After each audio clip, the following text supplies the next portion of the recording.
बिस्मिल्लाहिर्रहमानिर्रहीम। अस्सलाम वालेकुम। आज हम interest rate and bond evaluation के बारे में देखेंगे। हमारे पास बेसिकली इंटरेस्ट रेट क्या चीज़ कहते हैं या इंटरेस्ट क्या अमाउंट होती है। इंटरेस्ट हम एक ऐसी अमाउंट को कहते हैं जिसको हमने एक मनी बोरो की होती है, तो हम बोरोवर करने वाला शख्स मनी को देता है उसकी, यानी कि हम इन सिंपल वर्ड्स हम इसको कह सकते हैं कि ये कॉस्ट ऑफ मनी होती है। या अगर हम मोर एक्सप्लेन करना चाहें तो हम इस तरह से कह सकते हैं कि जिसने फ़ंड सप्लाई कर रहा होता है वो पर्सन, वो इसको एक्सपेक्ट करता है कि अब हमें उसे ये कॉस्ट ऑफ मनी अपने पैसे देने की एवज़ मिल रही होगी। या जिसने हमारे पास जो रिसीवर होता है वो अपनी मनी जिस पर्सन से उसने बोरो की होती है उसकी प्राइस पे कर रहा होता है कि उस मनी के ऊपर वो एडिशनल अमाउंट दे रहा होगा।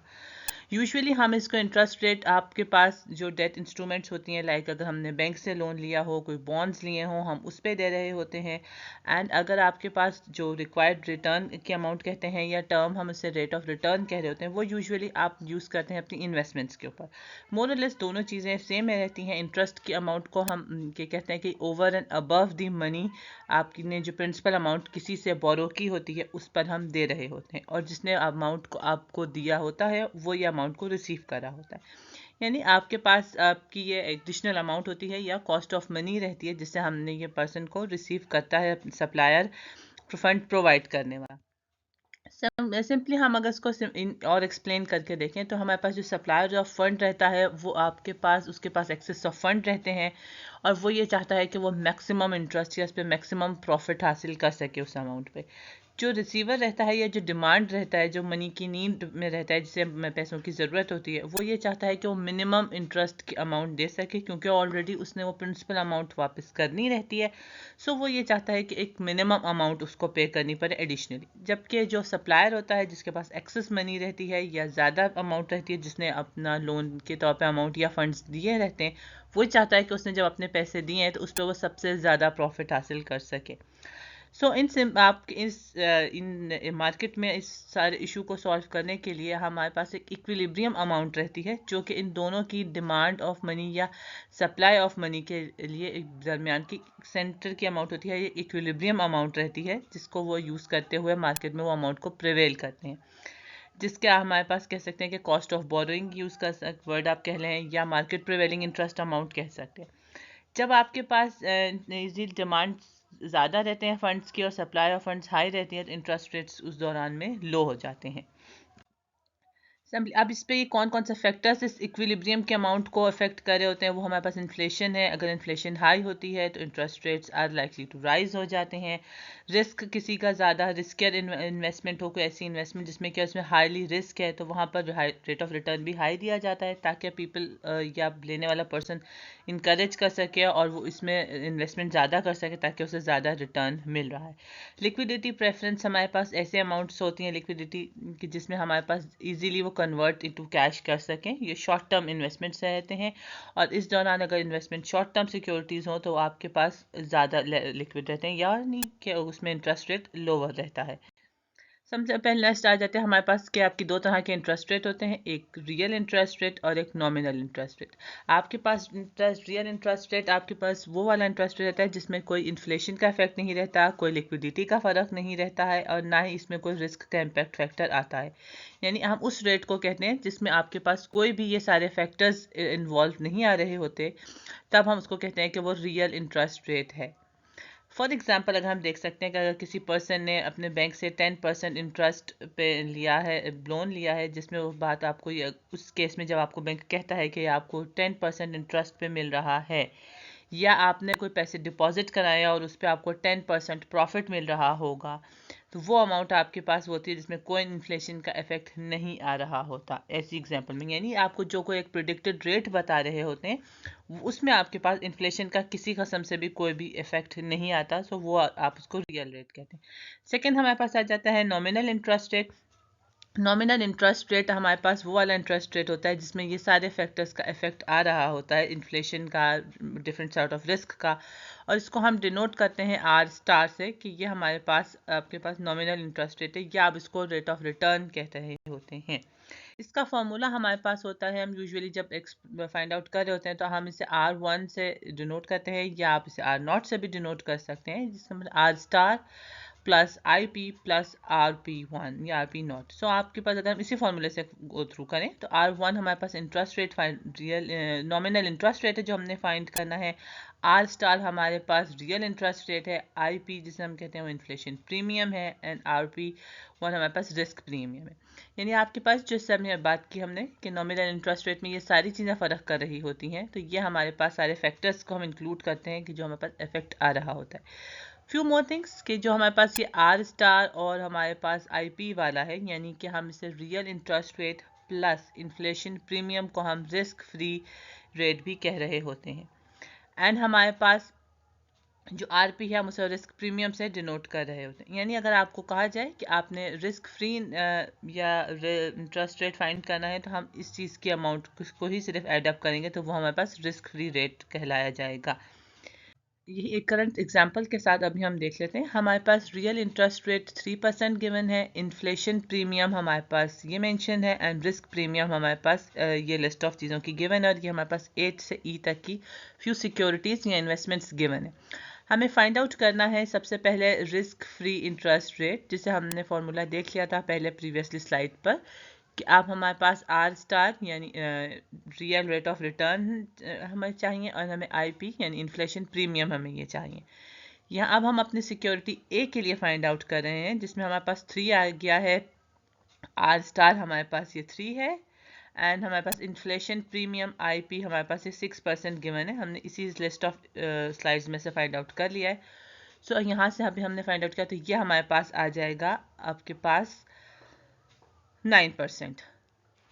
देन यहाँ पर अभी हमने देख लिया कि अब जो हमें नेक्स्ट बी पार्ट है, हम नेक्स्ट बी पार्ट में जो हमें फाइंड आउट करना है, बी पार्ट में हमारे पास फाइंड आउट करने के लिए है कि ये क्यों डिफरेंट सिक्योरिटीज़ के रिस्क आ रहे हैं, एंड पार्ट सी में हमें फाइंड आउट करना है नॉमिनल इंटरेस्ट रेट। अब हमने यहाँ देख लिया कि आपके पास जब हमने यहाँ पर फाइंड आउट कर लिया है कि ये आपके पास जैसे मैंने इस यहाँ पर मेंशन कर दिया है आपके कि आर स्टार हमारे पास 3 है एंड आई रिस्क प्रीमियम हमारे पास 6 है, तो ये हमारे पास 9% आ रहा है। नंबर 9 ये हमारा पार्ट ए में risk free rate of interest find out होगी। अभी डिफरेंस क्यों आ रहे हैं? ये डिफरेंस हमारे पास इसलिए आते हैं कि आपके पास डिफरेंट सिक्योरिटीज़ की डिफरेंट मेच्योरिटीज़ होती हैं, डिफरेंट इनके सॉर्ट ऑफ सिक्योरिटीज़ की टर्म्स एंड कंडीशंस होती हैं, इसलिए ये हमारे पास एक का 9% आया है रिस्क फ्री रेट और एक का 12% आ रहा है।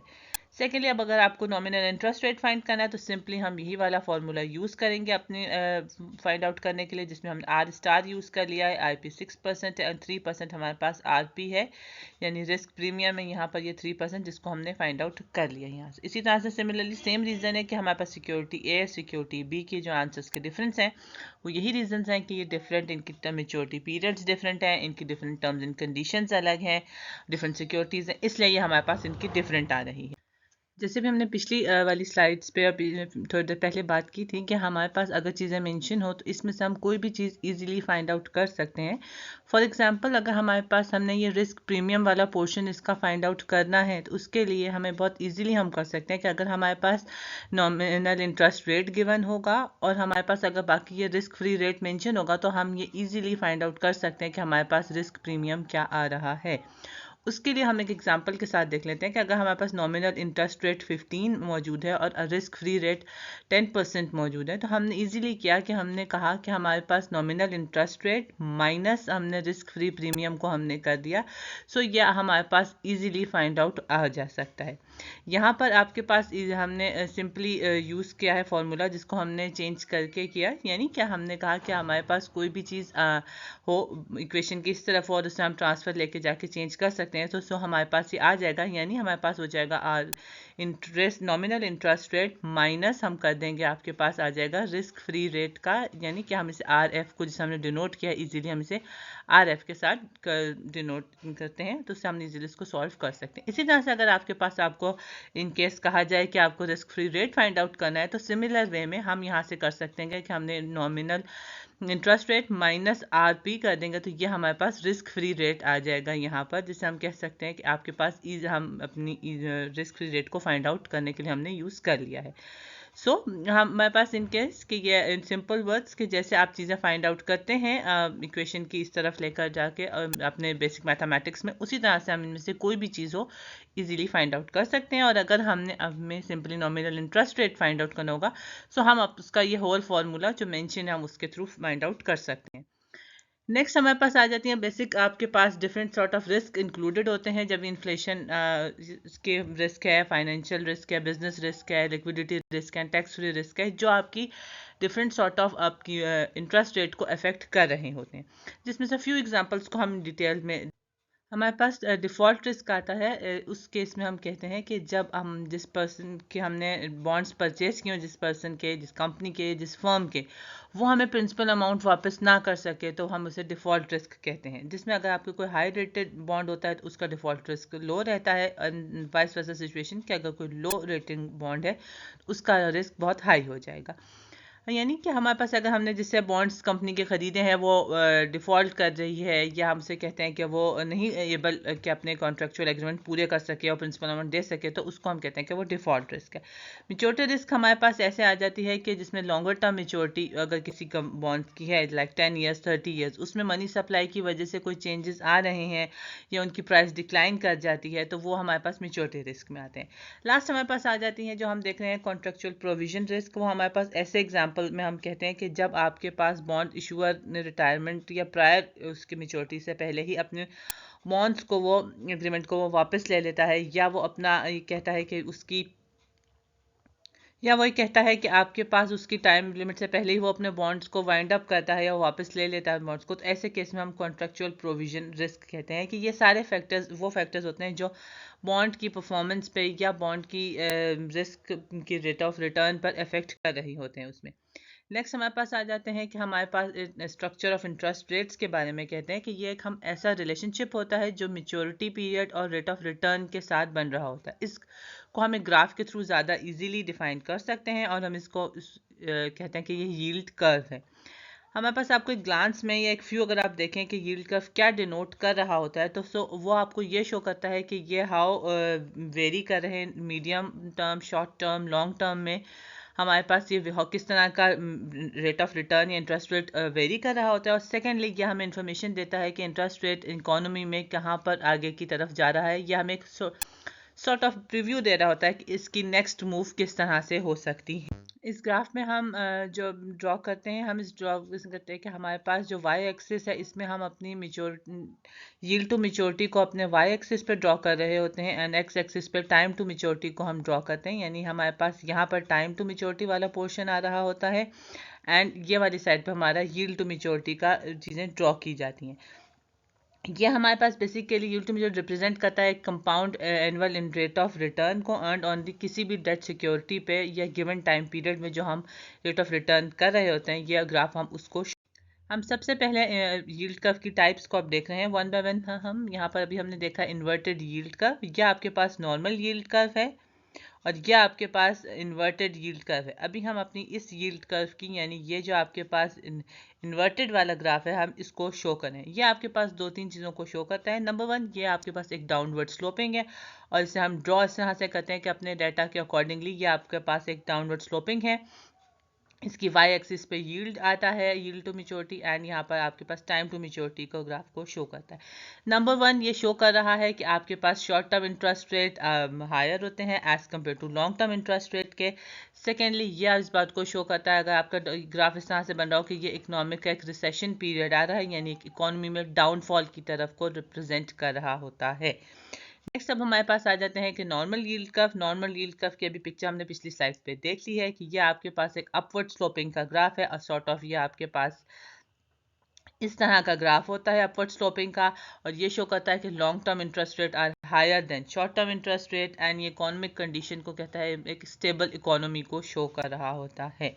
नेक्स्ट हमारे पास आ जाता है जो फ्लैट यील्ड कर्व है। ये आपके पास मोर और लेस एक स्ट्रेट लाइन कैसा होता है, एंड ये शो करता है कि इंटरेस्ट रेट को वेरिएशन को नहीं शो करता, और एक ये इससे इकोनॉमिकली अकॉर्डिंग टू ये शो करता है कि एक अनसर्टेन सिचुएशन आ रही है।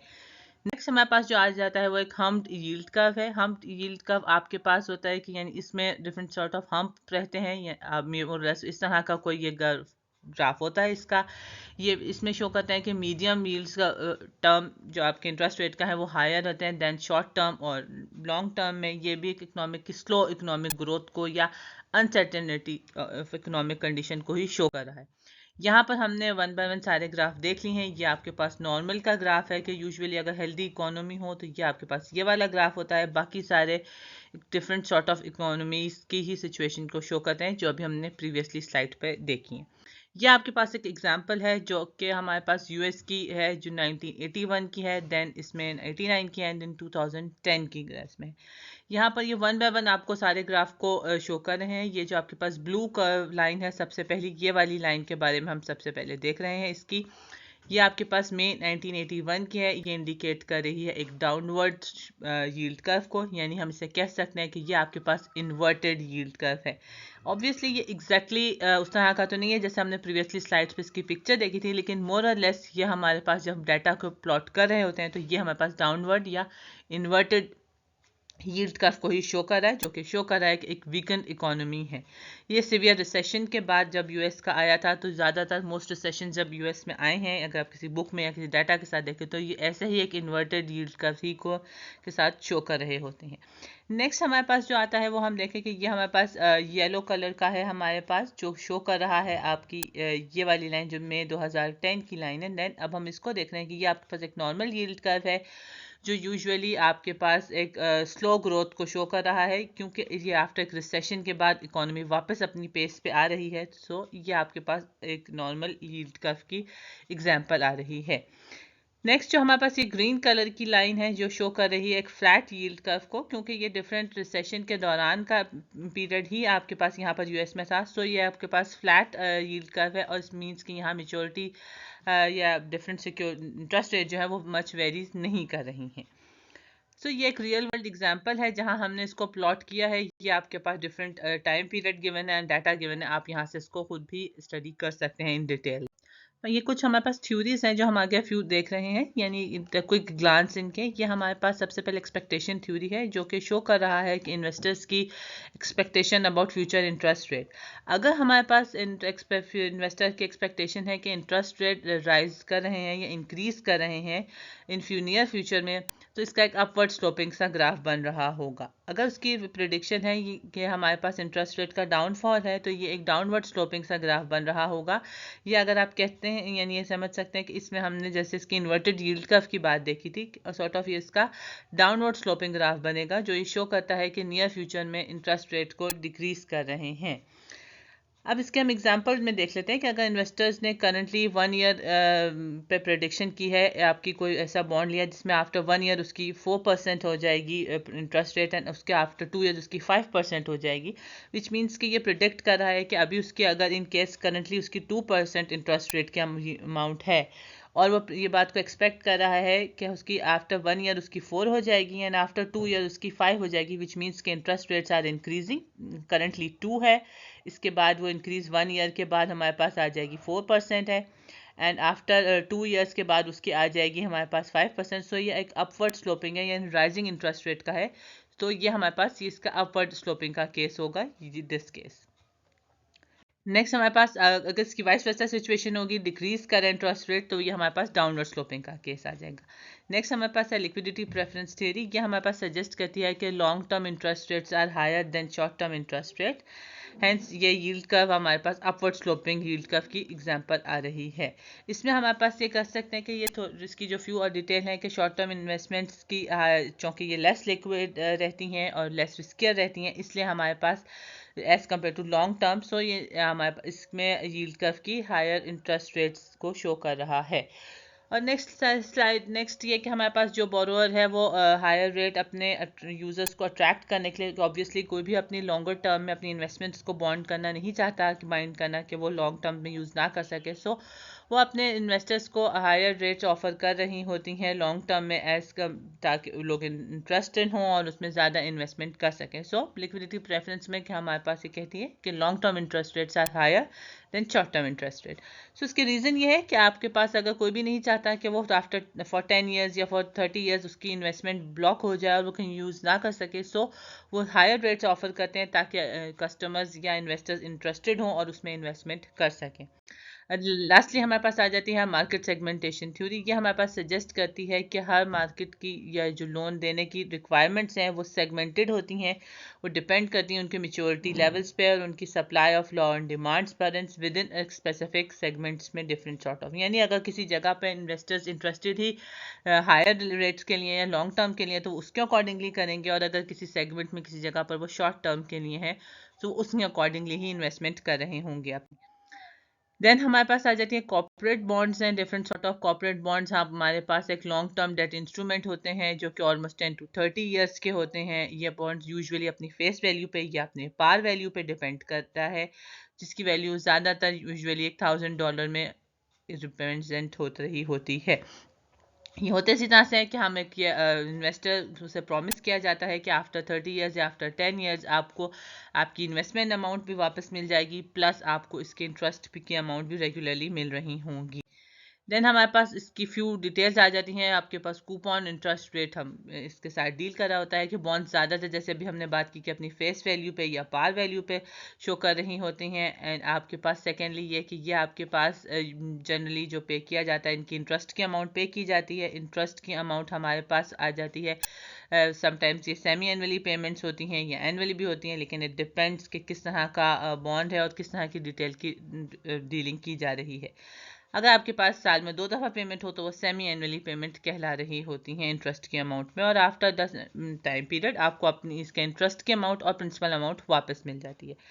हमारे पास इसमें फ्यू और हैं कि लीगल एस्पेक्ट हैं कॉर्पोरेट बॉन्ड्स के, यानी few legal terms and conditions होती हैं जिनके अकॉर्डिंगली किया जा सकता है। बॉन्ड इंडेंचर हम कहते हैं। बॉन्ड इंडेंचर एक ऐसा लीगल डॉक्यूमेंट्स होता है जिसमें सारी specified list rights of bond holder and duties की इसमें मेंशन्ड होती हैं, जिसमें हम अगर देखें कि इंक्लूड इसमें क्या क्या होता है कि अमाउंट कितनी है, डिटेल टाइम पीरियड होता है, प्रिंसिपल अमाउंट होती है, एंड सारी डिटेल ये मेंशन होती है कि किस तरह से क्या बॉन्ड्स की टर्म्स एंड कंडीशंस होंगी। इसको ऐसे लीगल डॉक्यूमेंट को हम बॉन्ड इंडेंचर कहते हैं।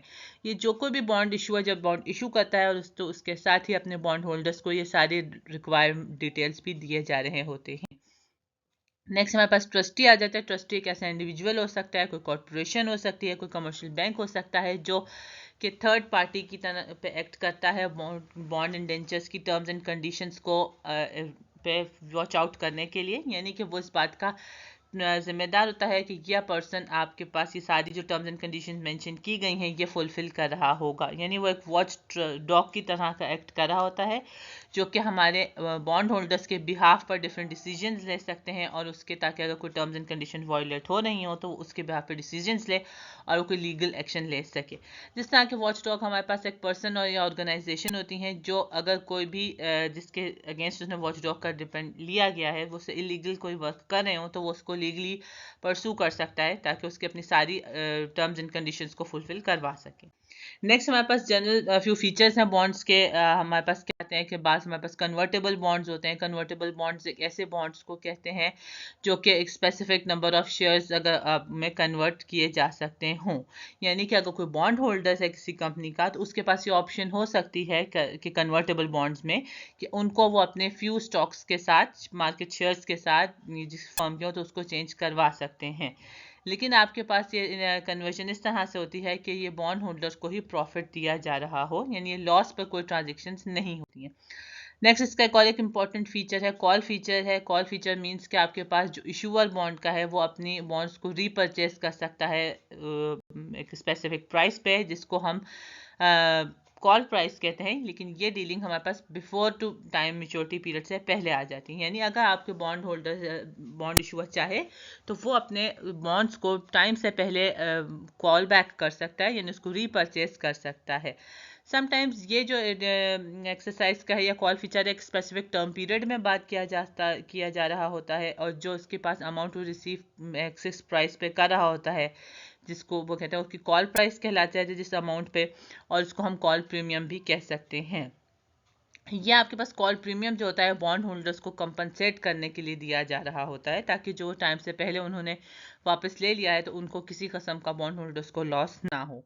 नेक्स्ट हमारे पास स्टॉक परचेज वारंट्स होते हैं। स्टॉक परचेज वारंट्स एक इस तरह की कंडीशन होती है, एक सॉर्ट ऑफ स्वीटनर्स होते हैं जो कि वारंट्स के साथ अटैच होते हैं बॉन्ड्स के साथ, यानी एक एक्स्ट्रा ट्रीट होती है जो दिया जा रहा होता है, जिसमें आपके पास होता है कि stock purchase warrants are instruments ऐसे हैं जो कि बॉन्ड होल्डर्स को ये ऑफर दे रहे होते हैं कि एक specific share number of shares को परचेज कर सकते हैं या कि आप वो उसमें से ख़रीद सकते हैं एक स्पेसिफिक टाइम पीरियड में।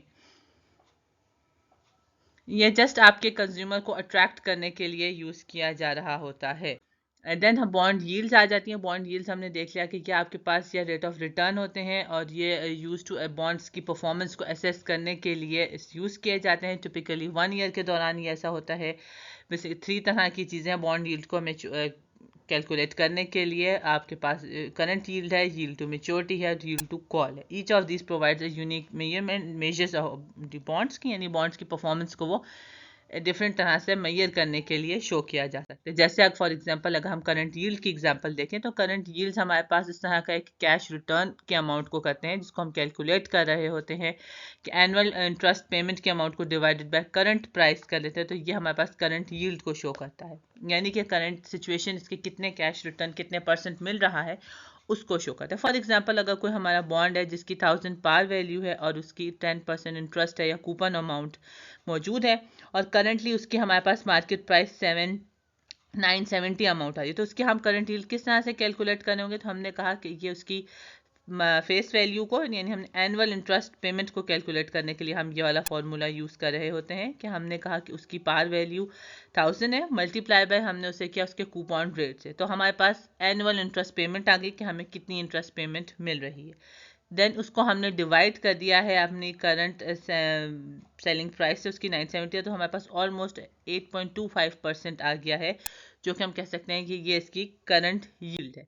नेक्स्ट बॉन्ड प्राइस है। बॉन्ड प्राइस हमारे पास फाइनल प्राइस आती है जिस पे आपकी करंट डे पे बॉन्ड ट्रेडेड किए गए होते हैं। ये हमारे पास उसी तरह से हमने कहा कि जैसे हमने प्रीवियस स्लाइड में बात की है कि बॉन्ड्स यूजुअली पार वैल्यू या फेस वैल्यू पे शेयर होते हैं, वो उनकी जनरली 1000 होती है और हम इसको मेजर करते टाइम पे देखते हैं कि ये इसकी कोट बॉन्ड्स की कोटेड प्राइस पे मेजर कर रहे होते हैं। सो इस केस में हम इसको इफ़ अगर उनकी कोटेड प्राइस 94.007 है, सो उस केस में बॉन्ड प्राइस हमारे पास क्या आ जाएगी, वो 940.07 आएगी। वो किस तरह से कि हमने मल्टीप्लाई कर दिया है उनकी पार वैल्यू को उनकी कोटेड प्राइस के साथ जो कि 94.007 थी, सो हमारे पास 940 उसकी बॉन्ड प्राइस आ गई है। देन अभी हमने थोड़ी देर पहले बात की थी बॉन्ड्स रेटिंग की। ये हमारे पास different sort of bonds rating है, यानी आपके पास कंपनीज मौजूद हैं डिफरेंट की जो बॉन्ड्स की परफॉर्मेंस के अकॉर्डिंगली उन्हें रेटिंग देती हैं ए से लेकर डिफरेंट सी तक, जिसमें वो गुड या बैड बॉन्ड्स को शो प्रेजेंट कर रहा होते हैं। ये हमारे पास 3 डिफरेंट कंपनीज है फेमस, जिनमें हमारे पास आ जाती है मूडीज़ है, Fitch and standard and poor है। ये एक एग्जाम्पल ही आपके पास है जहाँ जनरली यही हमारे पास बॉन्ड्स की रेटिंग आ जाती है। ये इनकी इंटरप्रिटेशन ऑफ क्वालिटी, यानी अगर कोई ट्रिपल ए बॉन्ड है तो वो हाई ग्रेड है, यानी सबसे बेस्ट प्रीमियम क्वालिटी है। AA है तो वो हाई ग्रेड बॉन्ड्स हैं। ये आपकी मूडीज़ की डिस्क्रिप्शन है। ये स्टैंडर्ड एंड पुअर्स की इंटरप्रिटेशन हैं। या जनरली बॉन्ड्स इन्हीं पे ही रिफ्लेक्ट कर रहे होते हैं कि ये ट्रिपल ए बॉन्ड है तो वो एक सबसे हाईएस्ट बॉन्ड कहलाया जाता है, और अगर किसी का लोवेस्ट ग्रेड सी है तो वो लोवेस्ट ग्रेड होता है। और अगर कोई, यानी आप अगर मूडीज़ की बात देख रहे हो तो यहाँ पर सी हमारे पास सबसे लोएस्ट ग्रेड का बॉन्ड आ रहा होता है, और अगर हम स्टैंडर्ड पुअर में देखें तो ये डी ग्रेड है, तो मीन्स कि इन डिफ़ॉल्ट में है। या सी हो तो ये इनकम बॉन्ड है। अगर इस तरह से कोई बॉन्ड हो तो यूजुअली इनकी सेल या इनकी डीलिंग में भी लॉस होता है। सो एवरी कंपनी चाहते हैं कि वो इनकी हाईली रेटेड बॉन्ड में आ सकें। ये आपके पास डिफरेंट स्लाइड है जो कि आपको ग्रेड एंड रिस्क के साथ डिफाइन किए गए हैं कि हमारे पास अगर डबल ए या ट्रिपल ए बॉन्ड मौजूद है तो इन्वेस्टमेंट के लिहाज से किस तरह से और लोएस्ट रिस्क है। सी और डी बॉन्ड्स को जंक बॉन्ड्स कहते हैं और ये इन डिफ़ॉल्ट में रहते हैं। ये हाईली रिस्की बॉन्ड्स कहला रहे जाते हैं। कॉमन टाइप्स ऑफ बॉन्ड हमारे पास कौन कौन से आ जाती हैं। ये हमारे पास इंडेंचर्स हैं, डिफरेंट सॉर्ट ऑफ बॉन्ड्स हैं जिनके हमने यहाँ पे डिटेल देख ली। पास हमारे पास गवर्नमेंट बॉन्ड्स आ जाते हैं जो गवर्नमेंट इशू करती हैं डिफरेंट अपने प्रोजेक्ट्स के लिए, ताकि वो अपना फंड्स जनरेट कर सकें और उस प्रोजेक्ट में इन्वेस्ट कर सकें। इस्लामिक फाइनेंस में हम यहाँ पर ऊपर आपको सुकूक की डिटेल लेक्चर भी शो कर दूँगी यहाँ पे, लेकिन आपके पास डिफरेंट सॉर्ट ऑफ जो इस्लामिक बॉन्ड्स होते हैं उन्हें हम सुकूक कह रहे होते हैं या वो सुकूक कहलाते हैं। और वो कंपनीज जैसा कि पाकिस्तान के केस में वापदा फेमस सुकूक है जो कि इशू हुए थे, और सेकेंडली मोटरवे सुकूक इशू हुए थे।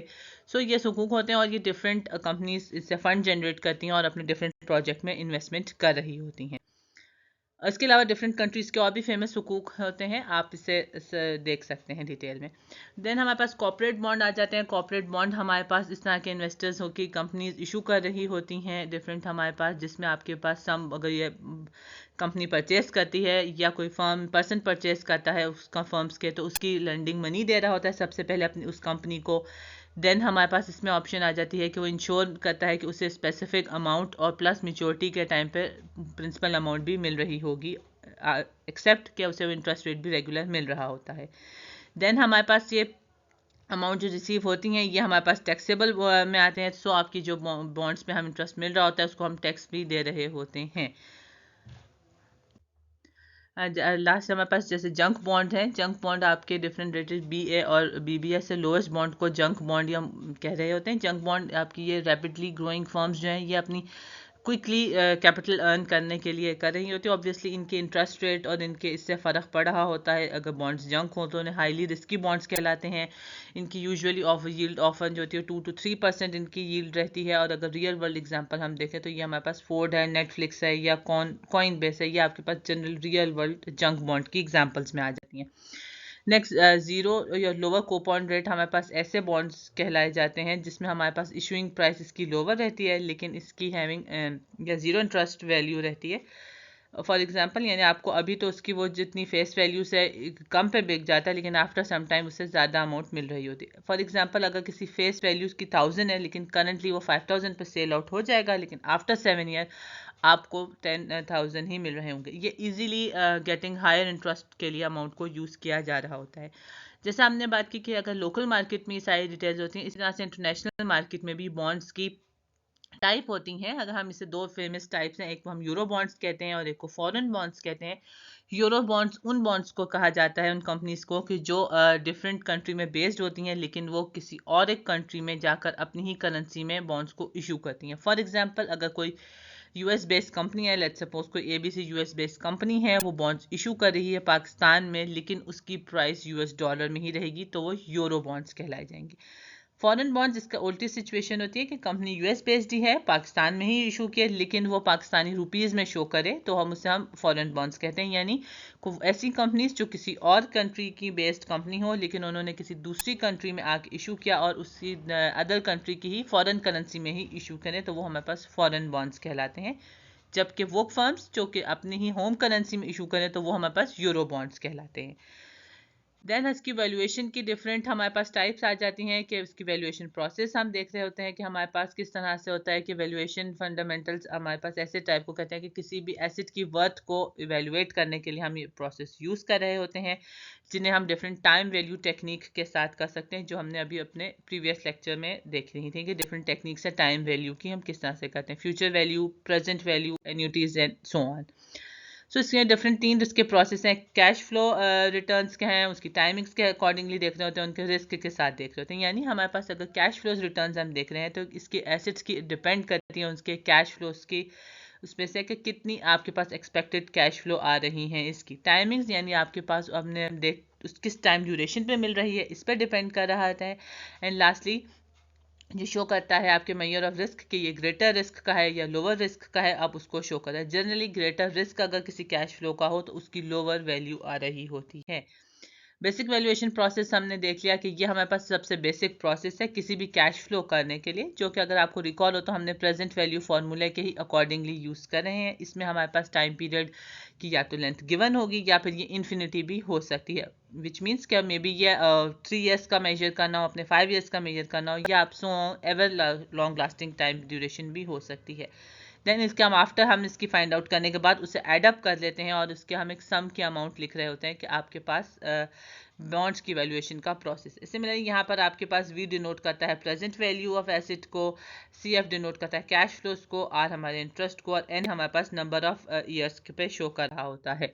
ये एक एग्जांपल है, अगर किसी कंपनी के 20% इंटरेस्ट रेट है, उसकी कैश फ्लोज 2000 है, फर्स्ट ईयर की आपके पास आ रही है, सेकेंड ईयर की आपके पास 4000 है एंड थर्ड ईयर की 10,000 है एंड सो ऑन आपके पास शो कर रहा है।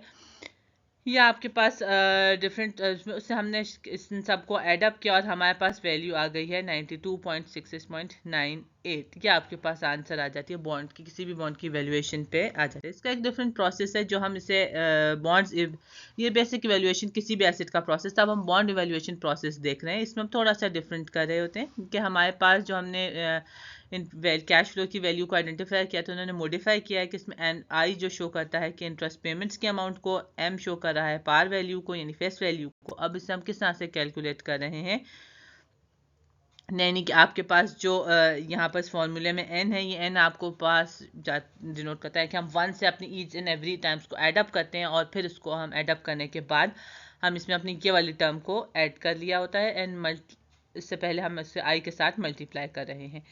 देन हमारे पास इसका सिंपल फार्मूला करें तो हम अपनी एन्युटीज वाला फार्मूला के साथ यूज कर सकते हैं। इसके साथ मच मोर सिंपलर फॉर्म में आ जाती है। ये बॉन्ड्स की शो कर रहा है कि वैल्यू है प्राइस की जीरो टाइम के साथ। सी आपके पास कूपन या इंटरेस्ट पेमेंट्स हैं, एन आपके पास नंबर ऑफ ईयर्स हैं, एम आपके पास पार वैल्यू है, आर आपकी रिक्वायर्ड रेट ऑफ रिटर्न है। अगर इसको एग्जांपल के साथ देख लें, सी या आई की वैल्यू हमारे पास 100 अगर मेंशन है, आपके पास आर डी या रेट ऑफ रिटर्न हमारे पास शो कर रहा है 10% एंड हम बस एम आपके पास 1000। सो अगर हमने प्रीवियस फार्मूले से यूज़ किया जो हमने स्लाइड पे देखा था जिसमें हमने समीशन वाला प्रोसेस है, उसके लिए हमें ये पूरी डिटेल में मुझे एडअप करना पड़ेगा। इन ईच टाइम मैंने इसको यूज़ किया है, अपनी वैल्यूज़ को फिल इन किया है, यानी 1 + आर इस फॉर्मूले को मैंने हर दफ़ा फाइंड आउट किया है टिल हमारे पास 1 से लेकर 10 तक के लिए। उसके बाद मैंने इसमें अपनी आई की वैल्यू को मल्टीप्लाई कर लिया, जो कि आई की वैल्यू हमारे पास आ रही है 100। उसके बाद मैंने इसमें ऐड अप कर लिया अपने इस वाले फार्मूले की टर्म को फाइंड आउट करने के बाद, जो कि हमारे पास 385.5% आ रहा है। मेरे पास आंसर आया 99.74।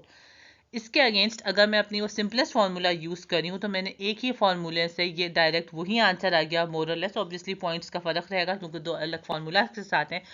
आप ये देख सकते हैं कि हमने ये एक सिंपलेस्ट फॉर्म है और इजी टू कैलकुलेट वाली फॉर्म है एंड आपके पास ये लेस टाइम टेकिंग का फार्मूला है। क्यों, इसलिए आपको ये सारे कैलकुलेट प्रोसेस में करना है, यहाँ पर सिर्फ आपने यही फार्मूला यूज़ करते हुए करना है। लास्टली आपके पास आ जाते हैं कि ये हमारे पास जो सेमी एनुअली अगर हमने फाइंड आउट करना है तो ये जो फॉर्मूला भी हमने पिछली स्लाइड पे यूज़ किया है, इसमें हम सिंपली सी एन आर को डिवाइडेड बाय 2 कर देते हैं, यानी हम एक साल में 2 दफ़ा पेमेंट रिसीव करें तो हमारे पास उसका सेमी एनुअल फार्मूला आ जाता है। अगेन आप इसका चाहे तो लॉन्ग प्रोसेस यूज़ कर सकें, आई डिवाइडेड बाय 2, और सिंपली आप इसे शॉर्ट फार्मूले में यूज़ करें तो ये आपका लेस टाइम टेकिंग कंज्यूमिंग का फार्मूला आ जाता है। आई होप कि ये आपको बॉन्ड्स की फ्यू डिटेल्स थी जो हमने देख ली थी, ये आपको इवेल्युएशन प्रोसेस को समझ में आया होगा। एंड अगर प्लीज़ कोई और क्यूरी है तो वो आप कमेंट में पूछ सकते हैं। अगर आपको अच्छी लगे तो आप इसे डिफरेंट शेयर करें एंड इसे लाइक करें। Thank you so much. अल्लाह हाफिज़।